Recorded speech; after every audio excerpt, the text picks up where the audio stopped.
approach, look at the dog, open, look at the dog, go through.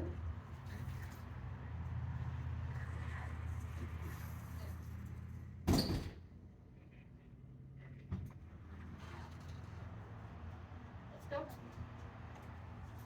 go through the door and just pause. So no commands at the doors. Let's go.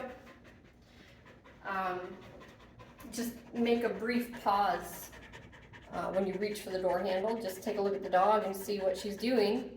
When you open the door, take a brief pause, look at the dog, see what she's doing. At either of those stages, if she's a little too forward, if she's weaseling her way up front in between you and the door, if she's too excited about going out, you need to give her some information, a little tap tap, maybe push her back a little with the leash or with your body. So she's being a little more polite, but that's it. No commands, no sit, sit, sit. Just take a look at the dog. Just slow down your process a little bit so you're not flying through the door, right? Reach for the door handle, take a look at her, open the door, take a look at her, and then go through the door and just stop for a second and take a look at her. She shouldn't go to the end of her leash taking off on you at the end of the door. After you go through a door. So I'm gonna do that one more time. And the part that I can't really narrate because I'm outside is after I go through the door. So hopefully you can see what she's doing out there. But my expectation is if she keeps moving forward when I stop, I'm just gonna give her a tap tap and make her come back and be with me. So we're gonna approach the door like so. This looks good, right? If she was too far forward, I would tap. Then I'm gonna open the door and I'm gonna take a look at her, and this still looks great. And again, if she was too forward, I would tap. And then we're gonna go through and I'm gonna stop. All right. Let's go. Good. Kennels are really exactly the same. So I say kennel up.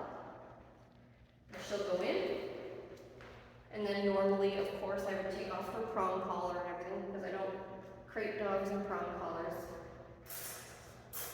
And then when I come back to get her out, if she's too excited, I'll disagree with that. If she has her e-collar on, I can give her a tap tap for that excitement. If she doesn't, because it's first thing in the morning, I can just say hey or no with a firm tone. I can smack the crate a little bit, tap it with my hand if I have to. But I have to disagree with that overexcitement in some way. It's not healthy to let her fly into excitement every time I come to get her out. So we just open the door. And if she was too forward, I would say no and tap tap. I could step into her to push her back. I could slam this shut real quick if she was really trying to come out. There's no real right or wrong way to do it, but you have to not allow the dog to rush out. And you have to disagree with that. You have to disagree with overexcitement or being too forward.